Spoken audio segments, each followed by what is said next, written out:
Hello student, I am Sonam. Welcome back to my YouTube channel Apna Vidyalaya. आज के इस video में हम आप सभी को बताएंगे क्लास 10 हिंदी की 16 फरवरी 2023 की संपूर्ण तैयारी। ठीक है, सिर्फ एक ही वीडियो में पूरे हिंदी के 70 नंबर की तैयारी आप सभी को सिर्फ एक ही वीडियो में, इस वीडियो में हम आप सभी को कराएंगे।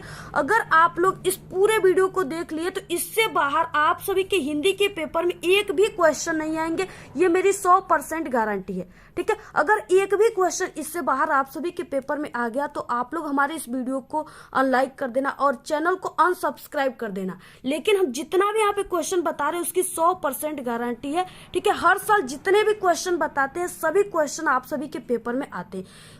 आपके 16 फरवरी को जो हिंदी की पेपर होगी उसमें जितने भी इंपॉर्टेंट क्वेश्चन आएंगे, ठीक है, जितने भी इंपॉर्टेंट टॉपिक आते पूरे के पूरे क्वेश्चन हम आप सभी को इस वीडियो में बताएंगे, पूरे आंसर के साथ आप सभी को बताएंगे।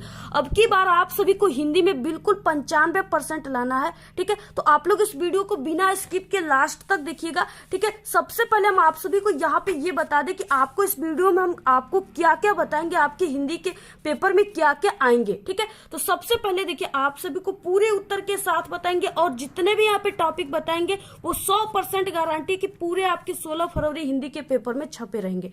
ठीक है, आप लोग अगर इस वीडियो को देख लिए तो इससे बाहर एक भी क्वेश्चन नहीं आएंगे और आपका 70 नंबर बिल्कुल पक्का है। तो यहाँ पे देखिए हम आप सभी को पहला टॉपिक जो है यहाँ पे 25 सबसे महत्वपूर्ण बहुविकल्पी प्रश्न बताएंगे जो कि आप सभी के बोर्ड एग्जाम में 20 नंबर का आएगा। यानी 25 अगर आप लोग याद कर लिए तो उसमें से 20 जो क्वेश्चन है उससे बाहर एक भी क्वेश्चन आप सभी के बोर्ड एग्जाम में नहीं आएंगे, ये मेरी 100% गारंटी है। ठीक है, अगर आप लोग तैयार कर लिए तो जितना भी क्वेश्चन बताएंगे सभी गारंटेड क्वेश्चन है, क्योंकि हमारी चैनल ही गारंटेड चैनल है। जितना भी क्वेश्चन हम बताएंगे सब आपके पेपर में छपे रहेंगे। इसके बाद नेक्स्ट है दूसरा कि 3 सबसे महत्वपूर्ण गद्यांश बताएंगे पूरे के पूरे उत्तर के साथ। किस तरह से आप सभी को गद्यांश लिखना है जिससे टीचर आप सभी को पूरे के पूरे 6 नंबर दे। इसके बाद तीसरा टॉपिक है सबसे महत्वपूर्ण पद्यांश। ठीक है, पूरे उत्तर के साथ बताएंगे, 6 नंबर का आएगा आप सभी के बोर्ड एग्जाम में। इसके बाद नेक्स्ट है जो टॉपिक चौथा वो है कि 3 सबसे महत्वपूर्ण निबंध। 3 ऐसे निबंध हम आप सभी को बताएंगे जो कि आप सभी के 16 फरवरी के पेपर में बिल्कुल हिंदी के पेपर में छपा हुआ रहेगा। ठीक है, इससे बाहर एक भी निबंध नहीं आएंगे, पूरे लिख करके उत्तर के साथ बताएंगे जो कि 9 नंबर का आता है। नेक्स्ट है 5वां टॉपिक की 2 सबसे महत्वपूर्ण जीवन परिचय लेखक का बताएंगे उत्तर के साथ, और जीवन परिचय लिखने का सही तरीका किस तरह से है जिससे आपको पूरे के पूरे 5 नंबर मिले। यानी एक टॉपर स्टूडेंट किस तरह से अपने बोर्ड एग्जाम में जीवन परिचय लिखता है। इसके बाद नेक्स्ट है 6वां टॉपिक की 3 सबसे महत्वपूर्ण कवि परिचय। अगर 3 याद कर लिए तो इससे बाहर एक भी नहीं आएगा, ये मेरी गारंटी है। ठीक है, उत्तर के साथ पूरे। नेक्स्ट है 7वां टॉपिक, बहुत ही मेहनत से देखिए ये वीडियो हम आप सभी लोगों के लिए बनाया है, तो आप लोग इस वीडियो को सबसे पहले लाइक कर दीजिए और अपने सभी दोस्तों में व्हाट्सएप ग्रुप पे जरूर शेयर कर दीजिए। ठीक है, इसके बाद नेक्स्ट है 7वां क्वेश्चन संस्कृत के महत्वपूर्ण गद्यांश, पूरे उत्तर के साथ बताएंगे, 5 नंबर बिल्कुल पक्का हो जाएगा।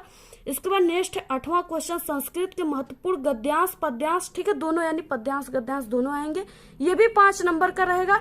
आपका 10 नंबर बिल्कुल पक्का, एक भी नंबर इधर उधर हम नहीं जाने देंगे कि पूरे आपको 70 नंबर का क्वेश्चन आप सभी को बताएंगे और पूरे 70 में 70 आप लोग हिंदी में इस बार लाओगे। ठीक है, यहाँ पे इसके बाद नेक्स्ट है संस्कृत के महत्वपूर्ण प्रश्न जो आते हैं 4 नंबर के आप सभी के बोर्ड एग्जाम। तो यहाँ पे जितना भी ये 9 टॉपिक बताए पूरे टॉपिक आप सभी के हिंदी के इस पेपर में आते हैं और पूरे के पूरे क्वेश्चन और आंसर के साथ आप सभी को बताएंगे कैसे क्वेश्चन आता है आपके पेपर में और किस तरह से आप सभी को इसका आंसर लिखना है। ठीक है, कितने बार आया हुआ क्वेश्चन है, पूरे के पूरे चीज हम आप सभी को इस वीडियो में बताएंगे। तो सबसे पहले हम आप सभी को बताएंगे 25 बहुत ही महत्वपूर्ण बहुविकल्पी प्रश्न जो कि वेरी वेरी मोस्ट इंपॉर्टेंट है और 16 फरवरी के पेपर में छप चुके हैं। ठीक है, पहला क्वेश्चन दिया हुआ है कलम का सिपाही की रचना किसने की है। ठीक है, यहाँ पे 4 ऑप्शन है। पहला है प्रेमचंद जिनका पूरा नाम मुंशी प्रेमचंद है। ठीक है, उसके बाद दूसरा है अमृत राय। ठीक है, ऑप्शन सी है जयशंकर प्रसाद और ऑप्शन डी है श्याम सुंदर दास। ठीक है, तो यहाँ पे देखिए जो कलम का सिपाही है ये अमृत राय का है। किसकी रचना है? अमृत राय का है। और ये किस विधा की रचना है? तो ये जीवनी विधा की रचना है। आप लोग ये भी तैयार कर लीजिए क्योंकि विधा भी आप सभी के एग्जाम में आते हैं। इसके बाद देखिए नेक्स्ट क्वेश्चन है, बहुत ही मोस्ट इंपॉर्टेंट क्वेश्चन है। ठीक है, वो है कि जयशंकर प्रसाद किस युग के लेखक हैं। जयशंकर प्रसाद देखिए किस युग के लेखक है? पहला ऑप्शन दिया हुआ है भारतेंदु युग, दूसरा है बी ऑप्शन प्रयोगवादी युग, ठीक है, सी ऑप्शन है छायावादी युग और डी ऑप्शन है आधुनिक युग। तो यहाँ पे देखिए जो जयशंकर प्रसाद है, ठीक है, ये छायावादी युग के लेखक हैं और छायावादी युग के 4 लेखक हैं। पंत, निराला, वर्मा, प्रसाद, ठीक है। पंत का मतलब सुमित्रा नंदन पंत, ठीक है। वर्मा का मतलब क्या हो गया? महादेवी वर्मा। और निराला सूर्यकांत त्रिपाठी निराला। पंत, निराला, वर्मा, प्रसाद, जयशंकर प्रसाद, ठीक है। तो आप लोग ये चारों को तैयार कर लीजिए, कोई भी आप सभी के एग्जाम में आ सकते हैं। इस तरह से आप सभी को तैयार करना है। इसके बाद नेक्स्ट क्वेश्चन है तीसरा, मुंशी प्रेमचंद द्वारा संपादित पत्रिका है। देखिए मुंशी प्रेमचंद जो है वो 2 पत्रिका संपादित किए थे, ठीक है। तो यहाँ पे उनकी कौन सी पत्रिका है? पहला ऑप्शन है मर्यादा और हंस, दूसरा है छाया और प्रभा, ठीक है, तीसरा है सुधा और हंस और चौथा है सरस्वती पत्रिका। तो यहाँ पे देखिए जो मुंशी प्रेमचंद है इनकी प्रमुख पत्रिका जो है वो मर्यादा और हंस था, जो कि इन्होंने संपादित किया था, ठीक है। तो यहाँ पे तीसरे का ए राइट है। इसके बाद नेक्स्ट क्वेश्चन है चौथा, बर्फ की गुड़िया के रचनाकार है। ये बहुत ही इंपॉर्टेंट है, कई सन में आया हुआ, हर साल आया हुआ ये क्वेश्चन है। जितना भी हम बता रहे हैं बिल्कुल बहुत ही मेहनत किए हम, बहुत ही इसको छाट करके यहाँ पे लिखे हुए हैं, जो कि आपके पेपर में हर साल आने वाले क्वेश्चन है वही हम यहाँ पे आपको लिखकर बता रहे हैं, ठीक है। बिल्कुल रिपीटेड क्वेश्चन है। तो यहाँ पे बर्फ की गुड़िया के रचनाकार कौन है? पहला ऑप्शन है जयशंकर प्रसाद, दूसरा रामधारी सिंह दिनकर, तीसरा है आचार्य रामचंद्र शुक्ल, चौथा है जयप्रकाश भारती, ठीक है। तो बर्फ की गुड़िया के जो लेखक है, रचनाकार है, वो जयप्रकाश भारती है, ऑप्शन डी राइट है। के बाद नेक्स्ट क्वेश्चन है रस मीमांसा किस विधा की रचना है? अब यहाँ पे देखिए विधा पूछ रखा है, ठीक है। विधा का मतलब कि ये जो रस मीमांसा है ये नाटक है, उपन्यास है, आलोचना है या कहानी है, ठीक है। तो यहाँ पे देखिए जो रस मीमांसा है, ठीक है, वो आचार्य रामचंद्र शुक्ल का है और ये आलोचना है। क्या है? आलोचना, ठीक है। तो यहाँ पे 5वां का सी ऑप्शन राइट है। इसके बाद नेक्स्ट है क्वेश्चन 6वां, विचार विधि किसकी रचना है? ठीक है। तो यहाँ पे देखिए विचार विधि जो है यहाँ पे दिया हुआ है कि जयशंकर प्रसाद का है, रामचंद्र शुक्ल का है, महादेवी वर्मा का है और रामधारी सिंह दिनकर का है। तो यहाँ पे देखिए जो विचार विधि है ये क्या है? ये निबंध है, लेकिन ये रामचंद्र शुक्ल का है, आचार्य रामचंद्र शुक्ल जिनका पूरा नाम है। इसके बाद नेक्स्ट क्वेश्चन है 7वां, ठूठा आम। देखिए ये क्वेश्चन कई बार आ चुका है, ये क्वेश्चन बिल्कुल छप चुका है, ये मेरी 100% गारंटी है।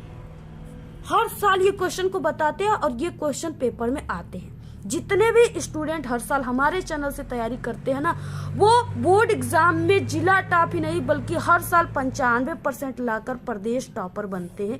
इतनी हमारे चैनल की गारंटी है, ठीक है। तो अगर आप लोग पूरी क्लास 10th की तैयारी कर लेते हो तो आपका इस बार 95% लाने से कोई भी नहीं रोक सकता हमारे चैनल से सिर्फ, ठीक है। तो यहाँ पे ठूठा आम किस विधा की रचना है? तो यहाँ पे फिर से देखिए विधा पूछ रखा है और ये वाला क्वेश्चन आपके पेपर में ज्यादा आएंगे क्योंकि इस क्वेश्चन में आपको ज्यादा कंफ्यूजन होंगे, ठीक है। तो यहाँ पे देखिए क्या हो जाएगा, ये जो ठूठा आम है ये क्या है? ये निबंध है, ठीक है। ये किसका निबंध है? तो वो भगवत शरण उपाध्याय का निबंध है। तो यहाँ पे क्या हो जाएगा? ऑप्शन ए राइट है। इसके बाद नेक्स्ट 8वां प्रश्न, कंकाल किसकी कृति है? पहला ऑप्शन है प्रेमचंद, दूसरा है नाभादास, तीसरा है जयप्रकाश भारती और ऑप्शन डी है जयशंकर प्रसाद, ठीक है। तो यहाँ पे देखिए जो कंकाल है, ठीक है, ये क्या है? जयशंकर प्रसाद का उपन्यास है। कंकाल, तितली, इरावती, अपूर्ण, ये सब क्या है? जयशंकर प्रसाद का उपन्यास है। तो यहाँ पे ऑप्शन डी राइट है। इसके बाद नेक्स्ट क्वेश्चन है, जैसा हम आप सभी को बता रहे पूरे यूट्यूब पर ऐसा कोई भी आप सभी को नहीं बताएगा, ये मेरी गारंटी है, ठीक है। जितना अच्छे से यहाँ पे हम आपको समझाकर बता रहे हैं। तो यहाँ पे देखिए महादेवी वर्मा का रचना है। तो यहाँ पे ऑप्शन है यामा, रेणुका, अतीत के चलचित्र, ए वो सी दोनों, ठीक है। तो यहाँ पे देखिए जो महादेवी वर्मा है इनके यामा भी रचना है और यहाँ पे अतीत के चलचित्र ये भी रचना है। तो यहाँ पे देखिए महादेवी वर्मा का ये दोनों रचना है, ठीक है, ए और सी दोनों है। तो इसमें से कौन सा ऑप्शन राइट होगा आप लोग कमेंट बॉक्स में बताइएगा। इसके बाद नेक्स्ट क्वेश्चन है 10वां, इंद्रजाल के रचनाकार हैं, ठीक है। तो यहाँ पे बाबू गुलाब राय हैं कि जयशंकर प्रसाद है, जयप्रकाश भारती हैं कि रामवृक्ष बेनीपुरी है, ठीक है। तो यहाँ पे देखिए जो इंद्रजाल है ये कहानी है और ये, ठीक है, ये कहानी विधा की रचना है और ये जयशंकर प्रसाद का है, यानी ऑप्शन बी राइट है। इसके बाद नेक्स्ट क्वेश्चन है, हिंदी का प्रथम महाकाव्य माना जाता है। बहुत ही ये कंफ्यूजन क्वेश्चन और बहुत ही इंपॉर्टेंट क्वेश्चन है। ठीक है, हिंदी का प्रथम महाकाव्य कौन सा है? यहाँ पे देखिए पहला ऑप्शन है पृथ्वीराज रासो, पद्मावत, दूसरा रामचरितमानस, ठीक है, और रामचंद्रिका। तो यहाँ पे देखिए हिंदी का जो प्रथम महाकाव्य है वो पृथ्वीराज रासो है। ठीक है, जिसका यहाँ पे पृथ्वीराज रासो जो है महाकाव्य और इसके रचयिता चंद बरदाई हैं। ठीक है, तो यहाँ पे ऑप्शन ए राइट है। इसके बाद नेक्स्ट है 12वां क्वेश्चन, चिदम्बरा किसकी रचना है? ठीक है, तो यहाँ पे पहला दिया हुआ है मैथिली शरण गुप्त और दूसरा दिया हुआ है सुमित्रा नंदन पंत, तीसरा है केशव और चौथा है राम नरेश त्रिपाठी। ठीक है, तो यहाँ पे देखिए चिदम्बरा जो है ये किसकी रचना है? तो ये सुमित्रा नंदन पंत की है। किसकी है? सुमित्रा नंदन पंत की।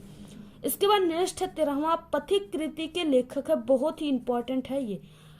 तो यहाँ पे ऑप्शन है हरिवंश राय बच्चन, अज्ञेश जी, सच्चिदानंद हीरानंद वात्स्यायन अज्ञेश जी जिनका पूरा नाम है, और राम नरेश त्रिपाठी और रस खान। ठीक है, तो यहाँ देखिए जो पथिक है ये लेखक आप सभी के क्लास 10th में है। ठीक है, आप सभी के जो पद वाला पाठ है उसमें है, वो है राम नरेश त्रिपाठी, यानी ऑप्शन सी राइट है।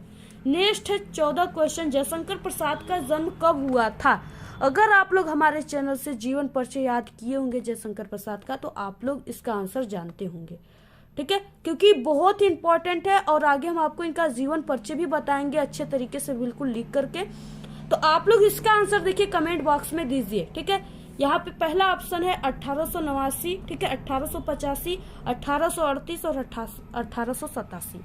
तो आप लोग कौन सा आंसर है देखिए ये आपको जरूर पता होना चाहिए। और हम कई दिनों से बता रहे हैं और कई बार जयशंकर प्रसाद का जीवन परिचय भी बताएं और बहुत ही ये इंपॉर्टेंट है, तो इसका आंसर आपको खुद ही देना है। ठीक है, अगर आप लोग जीवन परिचय याद किए होंगे जयशंकर प्रसाद का हमारे चैनल से तो आप लोग इसका आंसर जरूर दे दोगे कमेंट बॉक्स में। तो देखिए नेक्स्ट क्या है, इस बार जो आपका हिंदी का पेपर होगा ना उसमें जो बहुविकल्पी आएंगे 20, उसमें आप सभी की हिंदी व्याकरण से भी रिलेटेड सभी बहुविकल्पी क्वेश्चन आएंगे, तो वो भी हम आपको इस वीडियो में बताएंगे। तो यहाँ पे देखिए 15 क्वेश्चन हिंदी व्याकरण से ही है।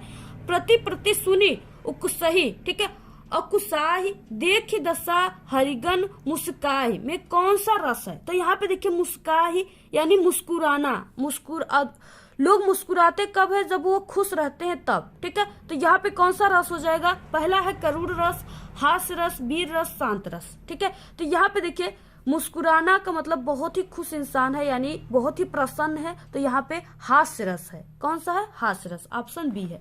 इसके बाद नेक्स्ट है करुण रस का स्थायी भाव है। यहाँ पे देखिए शोक है, रोंद है, भय है या हास्य। करुण रस इसका स्थायी भाव होता है शोक, ऑप्शन ए राइट है। इसके बाद नेक्स्ट है सोरठा के दूसरे व चौथे चरण में कितनी मात्राएं होती हैं? क्योंकि जो आप लोग क्लास 10th में हो ना तो आपको सोरठा, ठीक है, और रोला 2 छंद पढ़ना है और उसी से रिलेटेड क्वेश्चन आपके हिंदी के पेपर में आएंगे।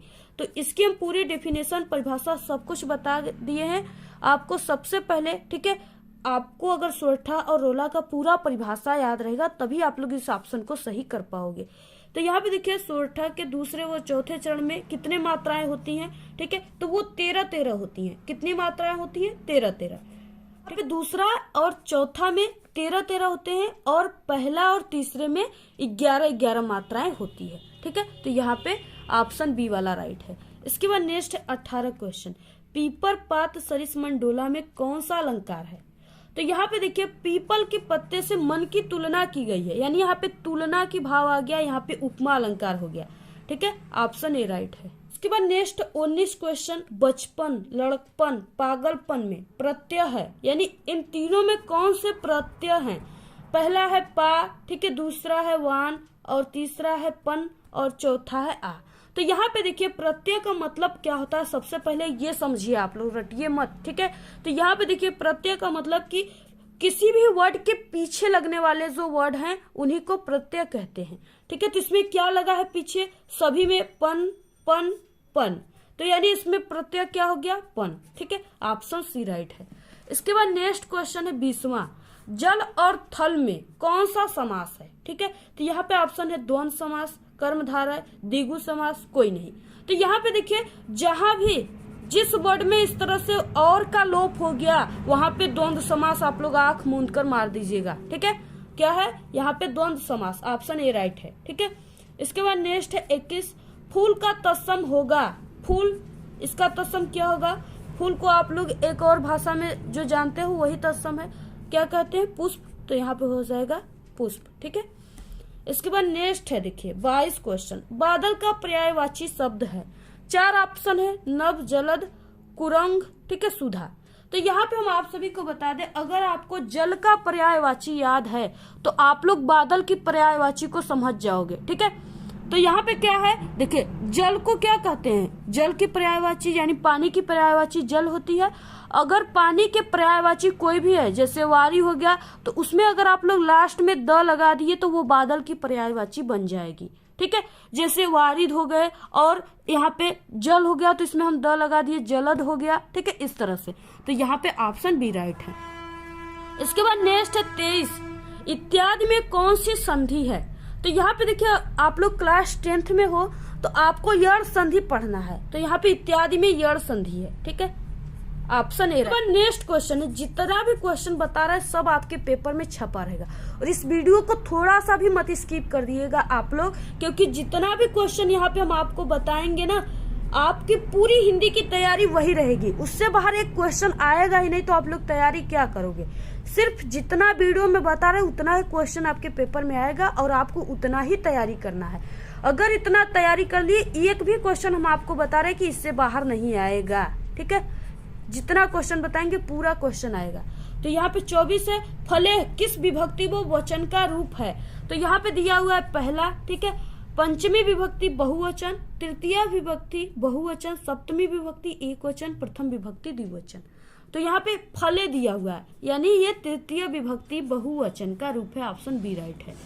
इसके नेक्स्ट क्वेश्चन है, पठतु शब्द पठ धातु के किस लकार का रूप है। तो यहाँ पे देखिए अगर जहां पर भी तू आ गया इस तरह से लास्ट में, ठीक है, जैसे हस्तु आ गया, पठतु आ गया, गच्छतु आ गया, तो वो कौन सा रहेगा, लोट लकार रहेगा। कौन सा, लोट लकार। आप लोग बिल्कुल बिना सोचे समझे लोट लकार पे मार दीजिएगा। तो यहाँ पे ऑप्शन ए राइट है। ये तो थे 25 इंपॉर्टेंट बहुविकल्पी क्वेश्चन, ठीक है। अब इसके बाद देखिए आता है पूरे वर्णनात्मक प्रश्न, और ये जितने भी क्वेश्चन बताए हैं सब आप सभी के 16 फरवरी के बिल्कुल पेपर में आने वाले क्वेश्चन है, और इसी टाइप के क्वेश्चन आएंगे, ठीक है। सभी हिंदी, व्याकरण, गद्यांश, पद्यांश पूरे से रिलेटेड आपके बहुविकल्पी क्वेश्चन बनेंगे। इसके बाद देखिए आता है वर्णनात्मक प्रश्न हिंदी के पेपर का, और सबसे पहला क्वेश्चन रहेगा गद्यांश, ठीक है। और गद्यांश में क्या रहेंगे कि ये 6 नंबर के रहेंगे, और यहाँ पे 2 गद्यांश दिए रहेंगे, ठीक है, और उसके नीचे 3-3 क्वेश्चन दिए रहेंगे, उसका आंसर आप सभी को लिखना है। अगर आप लोग बिल्कुल सही सही लिखते हो, आपको तरीका पता है लिखने का गद्यांश और पद्यांश का क्वेश्चन का आंसर, तो आपको पूरे के पूरे 6 नंबर गद्यांश पे और 6 नंबर पद्यांश पे 12 नंबर बिल्कुल पक्का है। और यहाँ पे हम आप सभी को, ठीक है, वेरी मोस्ट इम्पोर्टेंट बताने वाले हैं गद्यांश, जो कि आप सभी के बोर्ड एग्जाम में आप लोग खुद देख सकते हो कि ये कितने बार आया हुआ है, यानी हर साल आने वाला है, और सभी जिले में यानी सभी जगह यही आएगा। आप लोग देख सकते हो कि सभी यहाँ पे संकेत जो है अलग अलग है, यानी ये सभी जिलों में आता है, ठीक है। अब यहाँ पे आप लोग देख सकते हो कितना दिया, 2022 में भी दिया है ये क्वेश्चन, और सभी सेट में दिया हुआ है, यानी सभी जिले के पेपर में ये क्वेश्चन दिया हुआ है। अब देखिए कितना इंपॉर्टेंट क्वेश्चन हम आपको बता रहे हैं, बिल्कुल लाइव प्रूफ यहाँ पे दिखा दिए आपको, ठीक है। तो यहाँ पे देखिए कितना इंपॉर्टेंट है, ठीक है। इसके बाद भी हम आपको यहाँ पे महत्वपूर्ण जो गद्यांश है हर साल आने वाले, ये भी बिल्कुल लिख करके बताएंगे, और इसके बाद यहाँ पर भी दिया हुआ है, ठीक है, पद्यांश भी बताएंगे, यानी पूरे के पूरे बताएंगे। तो यहाँ पे देखिए जो सबसे इंपॉर्टेंट गद्यांश है, ठीक है, इसके नीचे 3 क्वेश्चन जो दिए हैं, आपको सिर्फ उन्हीं 3 क्वेश्चन का ही आंसर लिखना है। तो किस तरह से आपको अपनी बोर्ड एग्जाम की कॉपी पे लिखना है इसको, ठीक है, तो यहाँ पे हम आपको लिख करके बताएंगे। तो आपको शुरुआत किस तरह से करना है जिससे आपको पूरे के पूरे 6 नंबर टीचर दे। तो ये देखिए ये गद्यांश सॉल्व आप लोग कर रहे हो, तो सबसे पहले आपको यहाँ पे संकेत के रूप में गद्य हेडिंग डाल देना है। इसके बाद देखिए आपको क्या करना है, ये जो गद्यांश दिया हुआ है इसके आपको, ठीक है, इसमें से आगे के 2 वर्ड और लास्ट के 2 वर्ड आपको डैश डैश करके लिख देना है। जैसे कुसंग का जोर डैश डैश उठाती जाएगी, ठीक है, तो यहाँ पे आपको लिख देना है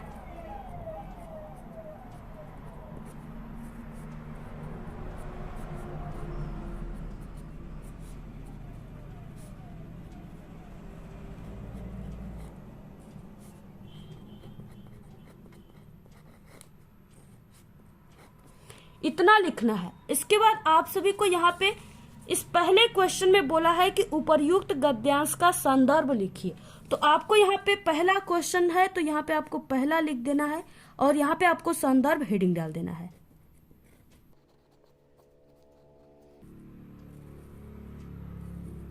इस तरह से लाइनिंग भी कर देना है। तो यहाँ पे देखिए आपको इस तरह से संदर्भ हेडिंग डालकर, ठीक है, यहाँ पे लिखना है प्रस्तुत गद्यांश, क्योंकि ये गद्य है इसलिए यहाँ पे गद्यांश हमारी पाठ्य पुस्तक, ठीक है। और आप सभी को यहाँ पे हिंदी लिखना है क्योंकि ये हिंदी से लिया गया है, और वो आपको ब्लैक पेन से लिखना है, ठीक है। आपको ब्लैक पेन और ब्लैक स्केच बोर्ड एग्जाम में यूज करना है, ये मेरी गारंटी है। हम कहते हैं करना है आपको, ठीक है, क्योंकि हम एक टॉपर स्टूडेंट हैं और हम किए थे, मुझे पूरे नंबर मिले थे।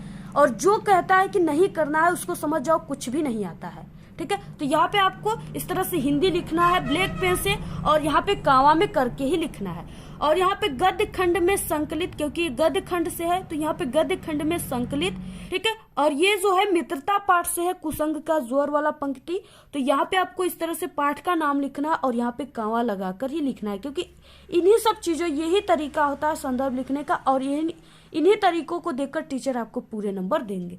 तो यहाँ पे मित्रता नामक पाठ से लिया गया है। इसके लेखक आचार्य रामचंद्र शुक्ल हैं। इसके बाद देखिए इसमें नेक्स्ट क्वेश्चन था, ठीक है, यहाँ पे गद्यांश के रेखांकित अंश की व्याख्या कीजिए। रेखांकित अंश का मतलब क्या है, यानी जिन वर्डों के नीचे यहाँ पे लाइनिंग है सिर्फ आपको उसी का व्याख्या करना है, ठीक है।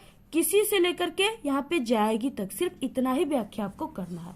तो यहाँ पे हो जाएगा इस तरह से रेखांकित अंश की व्याख्या। दूसरा नंबर डालकर आपको लिखना है प्रस्तुत पंक्ति में लेखक, ठीक है, ये वर्ड आपको 4 जरूर याद कर लेना है। प्रस्तुत पंक्ति में लेखक बुरी संगति को भयानक रोग बताए हैं। यह अच्छे गुणों का विनाश करने के साथ साथ बुद्धि को भी नष्ट कर देती है, किंतु अगर अच्छी संगति मिल जाए तो बुरी संगति में पड़ा व्यक्ति गर्त से निकलकर, यानी खाई से निकलकर प्रगति के पथ पर चलने लगता है। इस तरह से आपको लिखना है। इसके बाद देखिए नेक्स्ट इसमें क्वेश्चन है तीसरा, यानी एक क्वेश्चन भी देता है, कुसंग का व्यक्ति के जीवन पर क्या प्रभाव पड़ता है। क्वेश्चन का आंसर तो आप लोग इसी में से लिख सकते हो, ठीक है। कुसंग का जोर से लेकर के यहाँ तक, ठीक है, नाश करती बल्कि बुद्धि का भी क्षय करता है, यानी यहाँ तक लिख सकते हो। लेकिन आपको इसको अपने शब्दों में अगर लिखते हो तो और अच्छा रहेगा।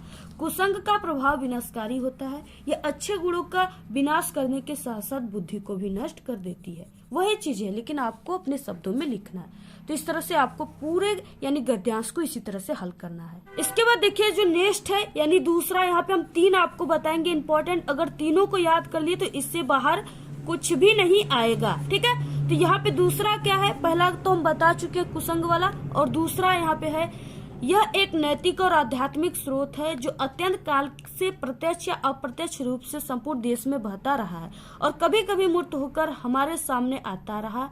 यह हमारा सौभाग्य रहा कि हमने ऐसे ही मूर्त रूप को अपने बीच चलते फिरते हंसते रोते भी देखा है, और जिसने अमृत की स्मृति दिलाकर हमारी सूखी हड्डियों में नई मज्जा डाल हमारे मृत प्राय शरीर में नए प्राण फूके और मुरझाए हुए दिलों को फिर खिला दिया। वह अमृत सत्य और अहिंसा का है जो केवल इसी देश के लिए नहीं, आज मानव मात्र के जीवन के लिए अत्यंत आवश्यक हो गया है।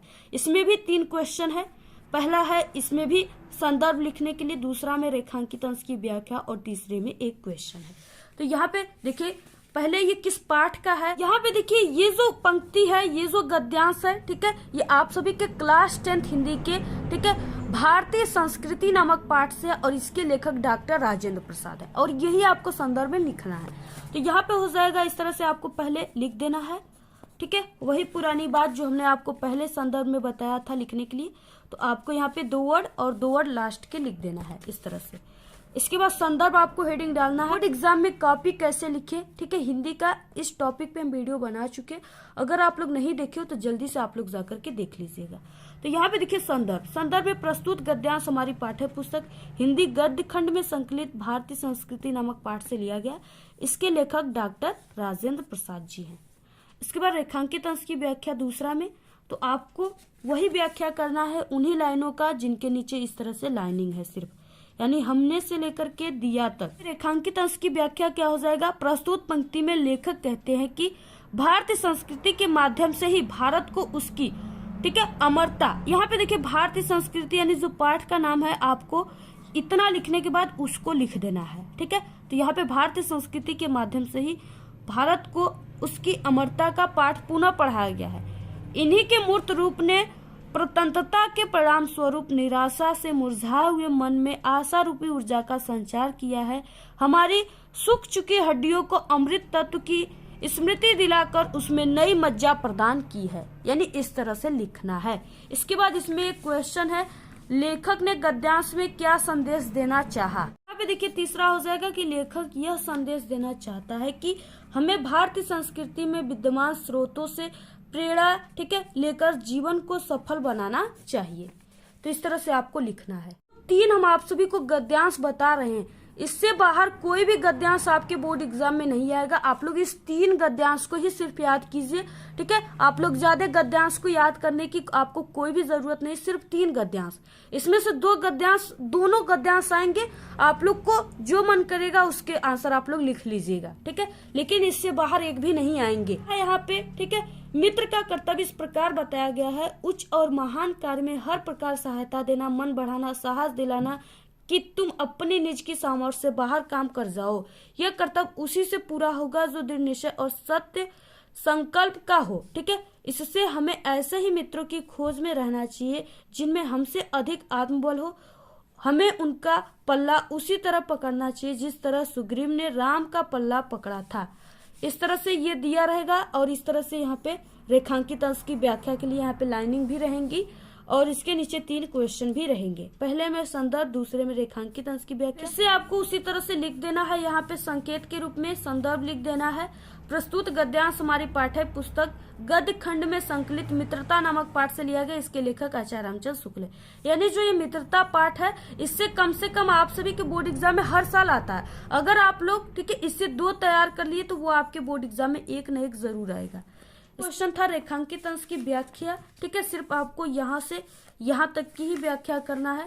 तो यहाँ पे देखिए प्रस्तुत पंक्ति में लेखक कहता है कि एक सच्चा मित्र अपने मित्र के अच्छे एवं महान कार्यों को करने के लिए इस प्रकार सहायता करता है कि वह साहस और दृढ़ संकल्प के बल पर अपने सामर्थ्य से भी अधिक कार्य कर जाता है।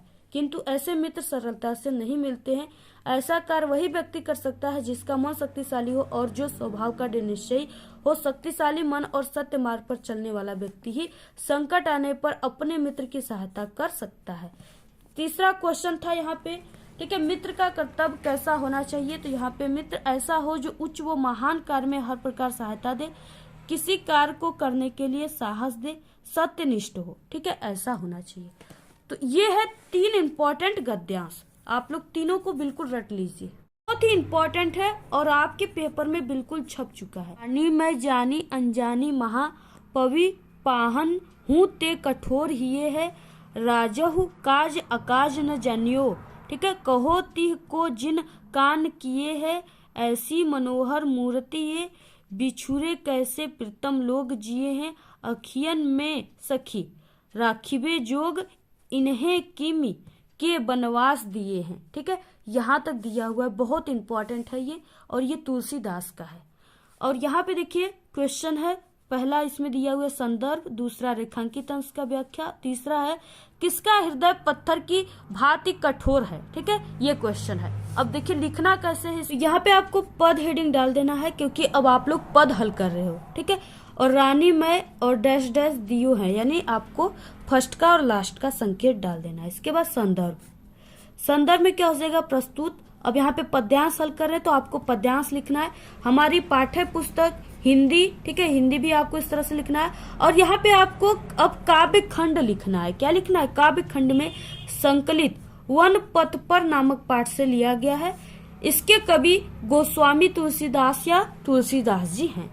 इसके बाद देखिए रेखांकित अंश की व्याख्या में हो जाएगा, अब आपको सिर्फ उन्हीं का ही व्याख्या करना है जिनके नीचे ये वाला लाइन दिया हुआ है, ठीक है, सिर्फ उन्हीं का व्याख्या करना है। तो यहाँ पे हो जाएगा राम लक्ष्मण और सीता जब वन पथ पर आगे बढ़ रहे हैं, उन्हें देखकर गांव के नर नारी आपस में बात कर रहे हैं कि ऐसी मन को हरण करने वाली मूर्तियों की बिछुड़ जाने पर पता नहीं इनके प्रेमी कैसे जीवित हैं। हे सखी, ठीक है, अपने सखियों से कह रही हैं, यानी जो साथ में उनकी औरतें और नारी देख रही हैं उनसे कह रही हैं, हे सखी, ये राजकुमार आंखों में, ठीक है। रहने योग्य है, भला इन्हें किस निष्ठुर ने वनवास दिया है, भला इनको वन जाने के लिए किस निष्ठुर ने कहा है, जो ये वन जा रहे हैं, यानी ये बात है। तो आप लोग उसको तैयार कर लीजिए। इसके बाद नेक्स्ट क्वेश्चन है कि किसका हृदय पत्थर की भांति कठोर है। तो जो श्री राम प्रभु को वन जाने के लिए यानी वनवास दिया है, उसी का हृदय पत्थर की तरह कठोर है।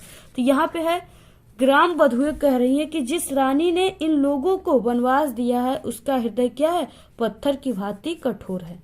इसके बाद देखिए नेक्स्ट है मोस्ट इम्पोर्टेंट पद्यांश। चरण कमल बंदो हरिराई, जाग की कृपा पंगु घिरी लांघे, अंधे को सब कछु दर्शाई, यानी अंधे व्यक्ति को सब कुछ दिखने लगा।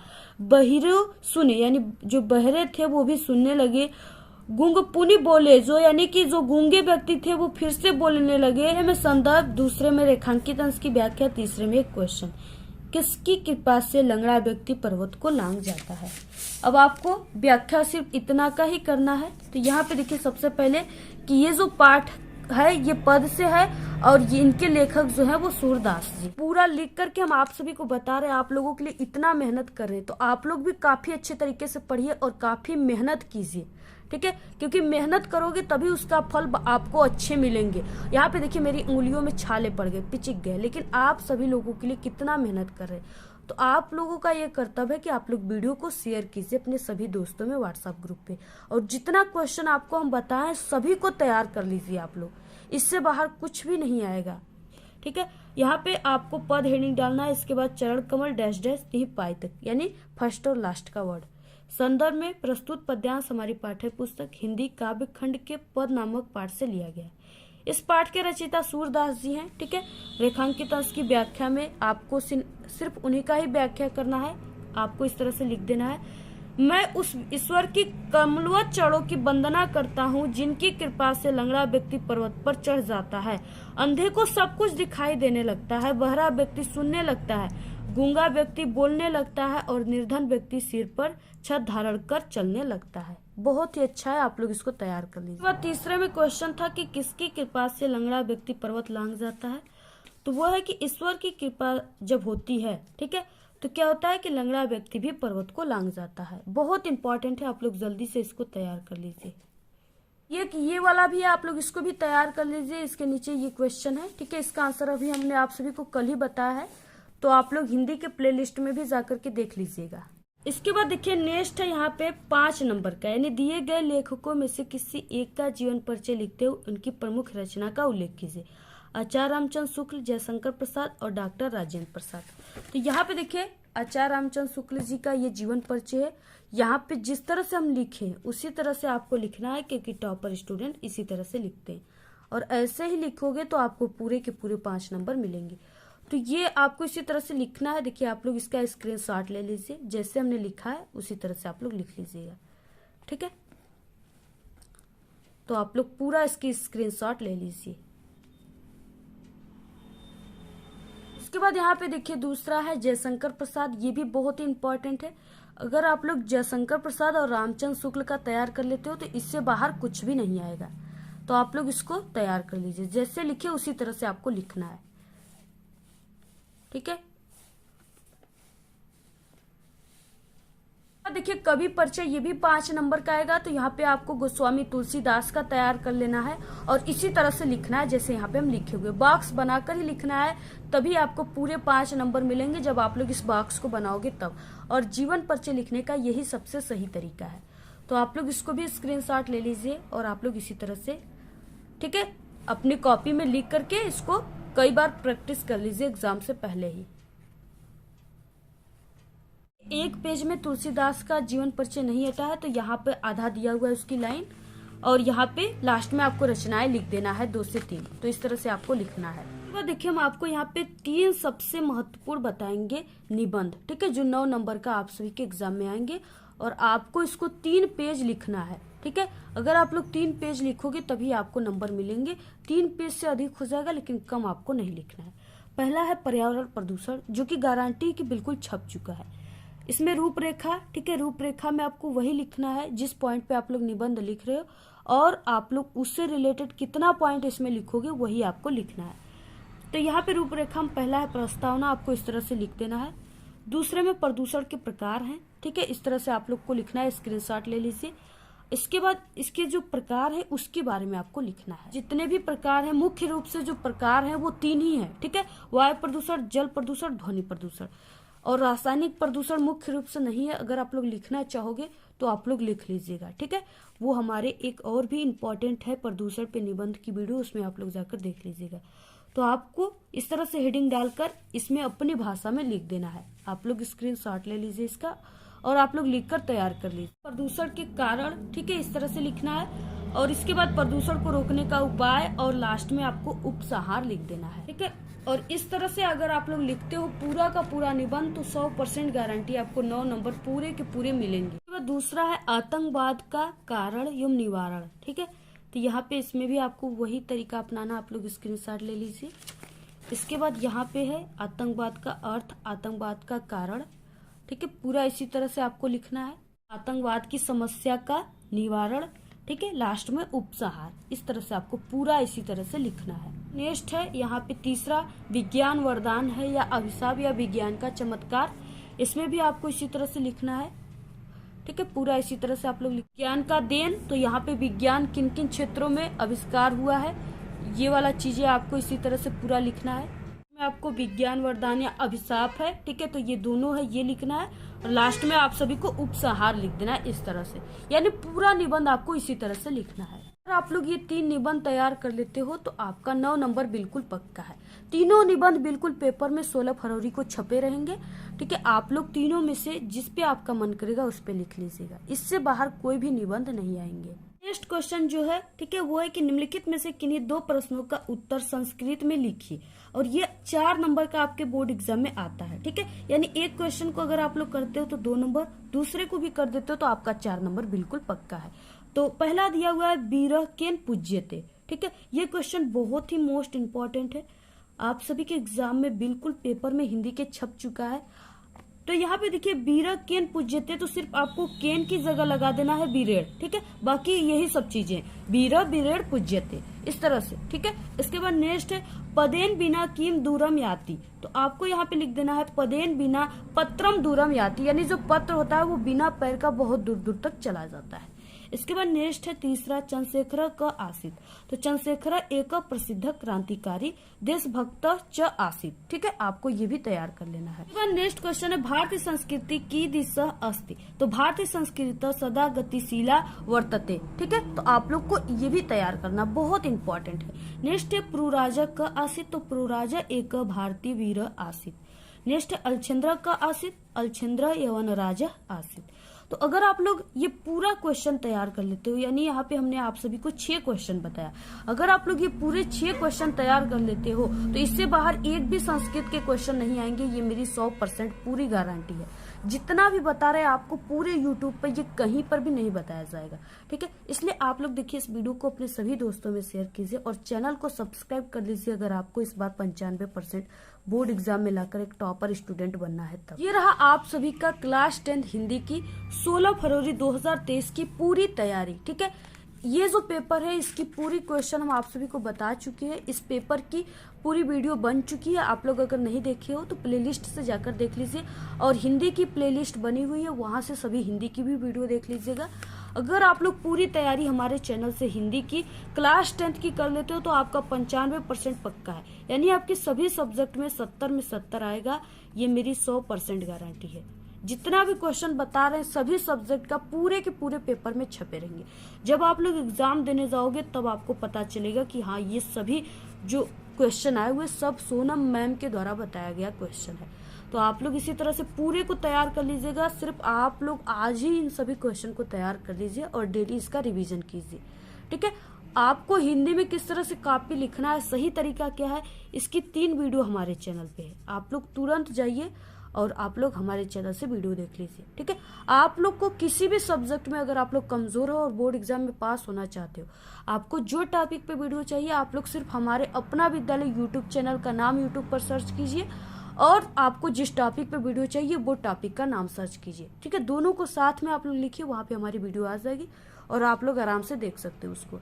इस वीडियो के लास्ट में भी हम आपको ठीक है 4 वीडियो लगाए रहते हैं, उस पर भी आप लोग क्लिक करके सभी ट्रिक और कॉपी कैसे लिखे सभी टॉपिक इंपॉर्टेंट क्वेश्चन देख सकते हो। इस वीडियो को आप लोग अपने सभी दोस्तों में शेयर कीजिए और टेलीग्राम चैनल को जरूर ज्वाइन कीजिए, वहां पे आप सभी को फ्री में नोट्स और पीडीएफ्स मिल जाएंगे। ठीक है, सभी को जिस टॉपिक पे वीडियो चाहिए आप लोग जरूर कमेंट करके बताइए। आज के इस वीडियो में सिर्फ इतना ही। आपको ये वीडियो कैसा लगा? अगर वीडियो पसंद आए तो एक बड़ा सा लाइक कर दे, चैनल पे नए तो सब्सक्राइब करके बेल आइकन को जरूर प्रेस कर दे। और हमारे चैनल पे बोर्ड एग्जाम से रिलेटेड सभी ट्रिक और टिप्स की वीडियो है, अगर आप लोग नहीं देखे हो तो एक बार आप लोग हमारे चैनल पे विजिट जरूर करें। आप लोग इस वीडियो को अपने सभी दोस्तों में शेयर कीजिए, कमेंट करना बिल्कुल मत भूलिए। Thanks, all the very best, bye bye.